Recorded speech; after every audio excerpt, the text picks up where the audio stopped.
The sun climbed slowly. It touched the eastern horizon. Light spilled across the land of Shinar. The plains were vast and fertile. Rivers snaked through the green landscape. Dew sparkled on the wide leaves of plants. The air was cool and fresh. A new day was beginning. It promised warmth and life. This was a time of quiet beginnings for humankind. The world felt young then. People lived close to the earth. They understood its rhythms. They watched the stars at night. The sky seemed vast and full of mystery. They were few in number at first. They moved together seeking good land. Shinar offered them a home. It was a place to settle, a place to build a future. Their hearts were hopeful and content. Small settlements began to grow. Families lived in simple dwellings. They shared their food and their labor. Life was not always easy, but they faced challenges together. They learned from the land. They learned from each other. As time passed, the people grew. Their numbers increased greatly. They all spoke the same language. Every word was understood by all. Every thought could be shared easily. This was a powerful bond. It held them together like a strong rope. There were no misunderstandings born of different tongues. Communication was clear and direct. They were truly one people, a single family. They built a city on the plain. It was a large and prosperous place. Houses stood close together, streets bustled with activity, laughter echoed in the open squares. Children played freely and safely. The city was a testament to their shared life. It was a symbol of their collective strength. They worked together, they celebrated together, their hearts beat as one, united in purpose. In this city, life was ordered. Craftsmen honed their skills, farmers brought their harvests to market, builders constructed sturdy homes in public spaces. There was a rhythm to their days, a sense of shared purpose filled the air. They believed in each other. One day, a new idea arose. It sparked among the people. It spread quickly through the city. "Let us build for ourselves a city," they said, "and a tower with its top in the heavens." This was a bold thought. It was an ambitious dream. They wanted to make a name for themselves. They desired a landmark, something to hold them together lest they be dispersed over the face of the whole earth. The idea was not born of malice at first. It came from a desire for security, a desire for permanence. They had built a strong city.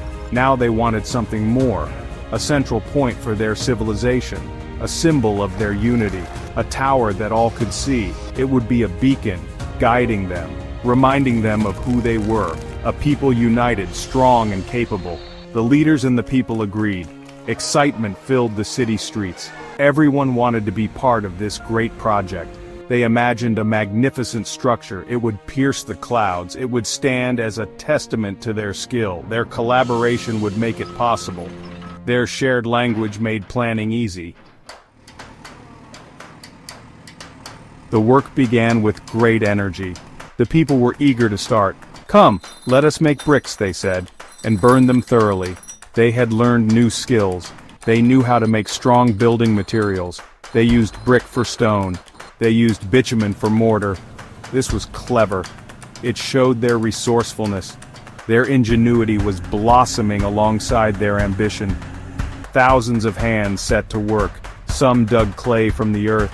Others molded the wet clay into bricks. Great kilns were built. Fires burned day and night. The bricks were baked hard and strong. The sound of labor filled the air. It was a symphony of creation. Every person had a role. Every contribution was important. They worked with a shared rhythm, a shared determination. The foundations of the tower were laid. They were deep and wide. The structure began to rise. Slowly at first, then with increasing speed.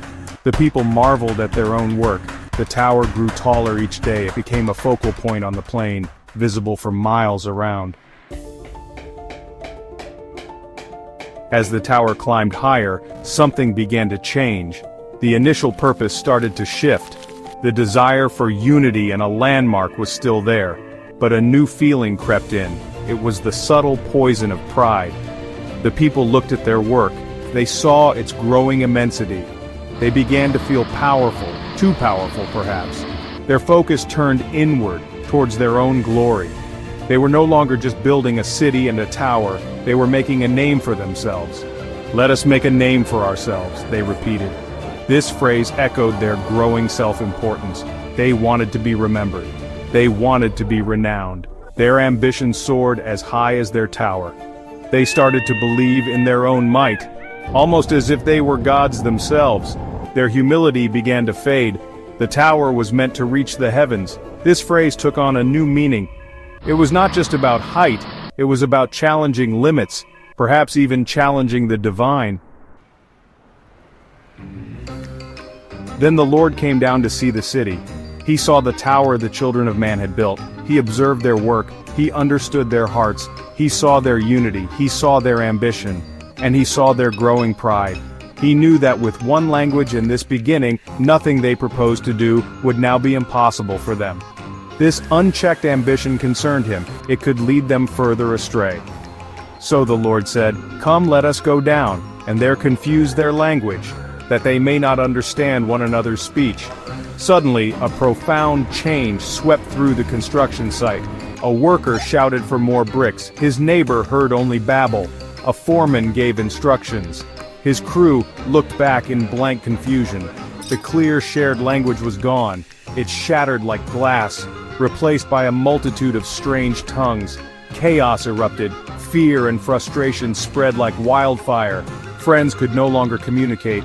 Families struggled to understand each other. The smooth collaboration vanished. Work on the tower ground to a halt. How could they build when they could not speak to one another?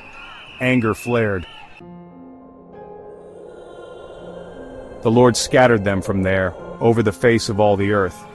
They could no longer live together. They could no longer work together. The confusion of languages forced them apart. Small groups, able to understand each other, began to drift away. They left the city they had built. They left the tower unfinished. Their great project was abandoned, a monument to broken ambition. The city was eventually called Babel, because there the Lord confused the language of all the earth. The name itself became a symbol of confusion, a symbol of human pride checked. The people spread out. They formed new tribes, new nations, each with its own language, each with its own culture. The dream of a single, unified humanity was over, replaced by a diverse, scattered world. The tower stood silent on the plain of Shinar, an unfinished testament to what had been and what had been lost. Its bricks, once laid with such hope, now weathered under sun and rain. It served as a stark reminder, of the limits of human ambition.